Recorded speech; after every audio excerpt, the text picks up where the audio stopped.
Gun Dogs Online presents Tips from the Field, brought to you by Buck Gardner Calls. You can pay more, but you can't get more. True Lock Chokes, manufacturers of superior shotgun chokes, backed by a lifetime warranty. ESP, Electronic Shooters Protection, American-made, state-of-the-art, custom-molded hearing protection. Hi, I'm Dave Hochman with Gun Dogs Online.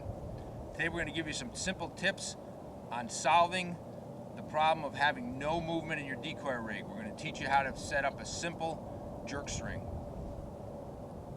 The decoys that we'll use on these jerk strings are in session 2 to 3 feet apart, 3 to 5 birds. You don't need more than that, even if you're running a lot of decoys, as many as 100, because when you start to pull them, they make their own ripple, which then moves the rest of the rig. So the rope that you use to tie them together should be a rope that has very little stretch in it. And again, you just tie them a couple feet from each other. On each end, the closest end to the boat and the furthest away, you'll tie a loop-in line, an overhand knot, like this. On the one furthest away from you, you're going to make a rig similar to this. Now, this is a piece of lead H-anchor, obviously, but you can use just a tin can with concrete in it. You're going to put a bungee attached to it, approximately 5 feet long, a thin bungee that's easy to pull, and on the end of that will be a clip, like this. The clip will then clip off onto this overhand knotted end of your decoy rig, and this will be set furthest from the boat away. Okay, now on the end of the string closest to the boat, you're going to clip off the line that's going to run to the boat. So I set up a board like this. It keeps it organized, keeps it from getting spilled around, avoiding any dangers in the boat when you're walking around, like loose line will do. So you've got about 20 to 30 feet of line on here, and on the end of that, I put a long line clip. The long line clip then connects again to the opposite end from the bungee to your string of decoys, like that.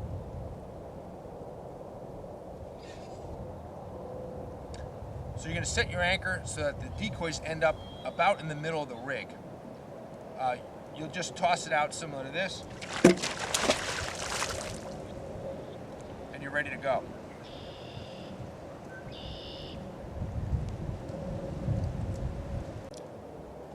Now this end of the rope will run into the blind, obviously, and the technique for jerking the rig is subtle jerks. That's what I like best. I mean, you can make your own. You can pull long jerks and then release it and let it come back. But I find that if you just do short jerks like this, similar to this, it puts a lot of motion into the decoy rig, as well as giving the decoys themselves a realistic look.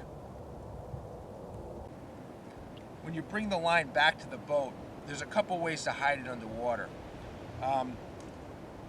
You can use a pole, a 2-foot pole, like a conduit 3/4 inch pole with a eye hook through it.